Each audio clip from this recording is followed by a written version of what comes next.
Hello and welcome to my channel. Today, I'll be showing you how to use the component method on vector addition. First, our given, we have vector A, which is 50 Newton, 63 degrees north of west. Our vector B, 30 Newton, 9 degrees south of east. Our vector C, 18 Newton, 6 degrees south of west. Now the next thing you do is graph. Our north of west, 63 degrees. Our south of east, 9 degrees. Our south of west, negative 6 degrees. To be accurate, use a protractor recommended. Next is do the table. We have our magnitude values, 50 Newton, 30 Newton, and 18 Newton. And next is find the theta. Supposedly this is blank, but I've already solved it, so it is filled. To find the theta, you have to use your graph. 90 plus 90 is 180. Subtracted by 63, we got 117. And the next, 90 plus 90 plus 90 is equal to 270. Plus 90, 360. Subtracted by 9, 351. Next is 90 plus 90 is equal to 180. Plus negative 6 because there is no negative angle, we have 186.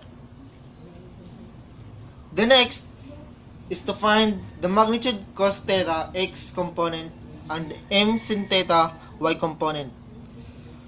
To find this value, you have to use your calculus. First, we have our magnitude value, which is 15, cos, and the value of your theta, 117, equals negative 6.809857496. To be short, round it off, so it becomes negative 6.81, and so on and so forth. In m sin theta and y component, just follow my step. First, the magnitude value, which is 15, and the theta. First, sin. Next is the theta value, which is 117, equals 13.36509,786. And as we do the m cos theta x component, round off also here, so it becomes 13.37, and so on and so forth. By getting the final x component, you have to add this value, negative 6.81, 12.84, negative 17.90 is equal to negative 11.87. And also here, 13.37, negative 2.03, negative 1.88 is equal to 9.46 north of west. The next thing we do is find the resultant. We have our solution. Resultant r is equal to square root of x component squared plus y component squared.